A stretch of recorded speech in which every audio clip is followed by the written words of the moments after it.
Welcome to our video on the 2000s and our topic, Weston Price, raw milk, Lyme disease, and the politics of food.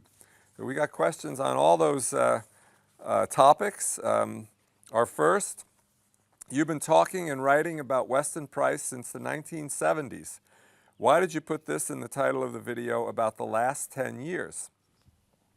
It's in the last 10 years that information about Weston Price and raw milk has really just exploded. My books have been an influence, the work of the Weston Price Foundation, the raw milk revolution, really, which is taking place throughout America as hundreds of thousands of people are interested in raw milk and clamoring to get raw milk. All of this is really the current of the 90s, and we're gonna talk more about that through the rest of this video and as we wrap up the others as well. Okay, continuing in the 2000s. I always thought milk was just for babies. You wrote a book about raw milk. Why is raw milk so important? Raw milk is a way for people to get raw fat and raw protein.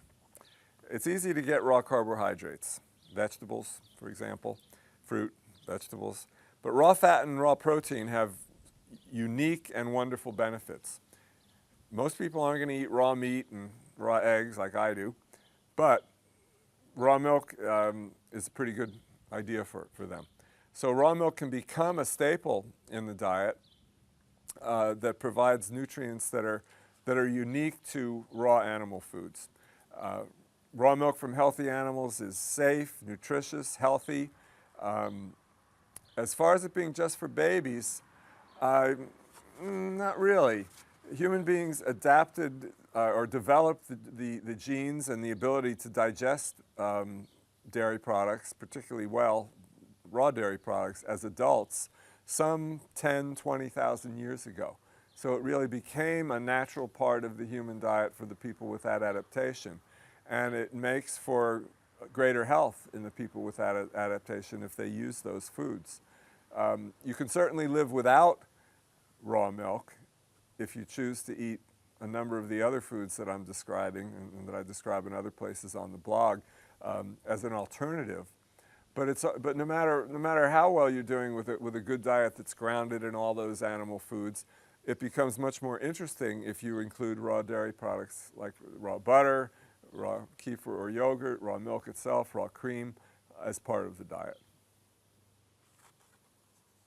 So next question about the 2000s.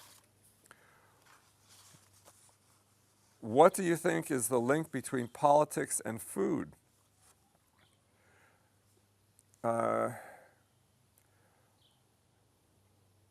Politics affects food in the sense that politics in America today is primarily a reflection of corporate interest.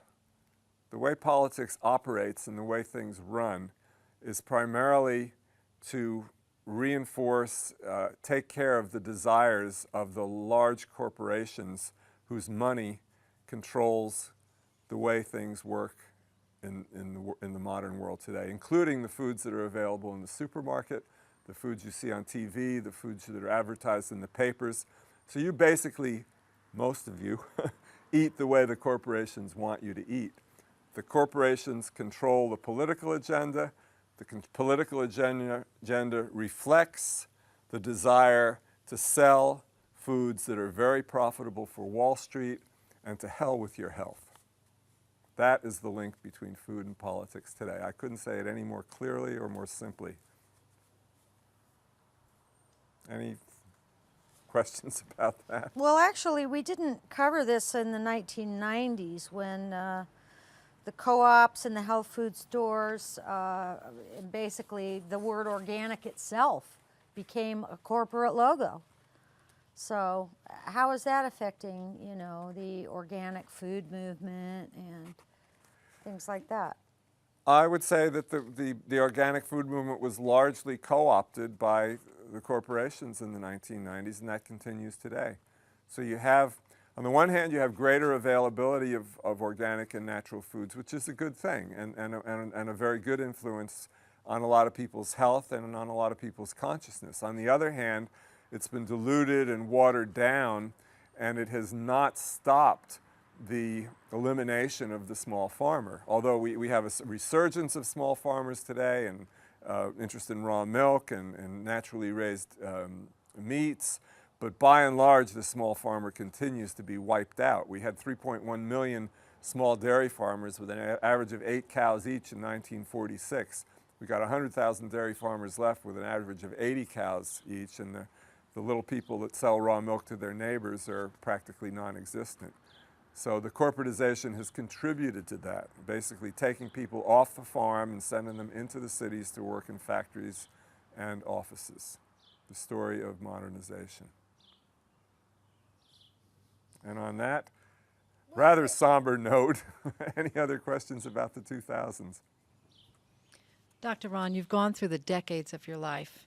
If you had started eating a healthy diet when you were a little boy, what would you physically be like today versus what you were on the diet that you did have? I think that diet opens up possibilities. If you get diet right earlier, it makes it possible to do things that you dream about more easily. And there were a lot of things I dreamed about that I couldn't do to the best of my ability because my diet was poor enough to hamper me physically. And I think that happens to a lot of people. It happens physically, and it happens emotionally also, because diet is responsible for mental state. So with the right diet, but it's not too late. I think people can adapt their diet and thus their lives in ways that they make certain decisions then later in life that are appropriate for them to follow up on dreams. And it might be a different dream, but you follow up on your dreams if you're healthy. I mean, there's a big difference between being, say, 65 and feeling like you're on your last 10 years and then you're going to check out, or being 65 and feeling like you're only halfway through and now what the hell am I going to do with the other half? How am I going to have some fun? There's a big difference, really, when you wake up in the morning, and it's based on food. The difference there is based on what you eat, what you teach yourself and discipline yourself to eat. It takes discipline. It takes discipline to live on animal foods and a few vegetables, right? Or a lot of vegetables, really. A big salad and fresh greens and lots of quality animal foods, and the hell with everything else. That's how I eat, and that's how my most successful patients eat, the people who really eliminate problems and get well. And anybody can do that. Anybody can control what goes in their mouth. 100% every day, no matter where you are and what you're doing, you can control what goes into your mouth. The only other thing you can control is what comes out of your mouth. That's all you got control over in life, what you say and what you eat. Everything else, forget it. You're a victim of circumstance, fine. But if I can control what I eat and attempt to control what I say, I'm going to be happy. You didn't mention Lyme disease, even although it was in the title. So why is it in the title? It's in the title because I got Lyme disease in 2002 and have been dealing with it at one level or another ever since. I function pretty well, close to 100%, but I have a few symptoms here and there. I have a headache once a month or so, and I get a little low in energy 1 or 2 days a month. Lyme disease is tough, and it's there, but I find that by carefully controlling my diet and using supplements judiciously, I'm able to control it. And I've helped a number of other people with the problem as well. And there are some specific herbs and natural medicines that are very useful that I won't go into here, but people are free to email me or blog me about. Well, thanks for watching. We've got more videos, and we hope you'll watch.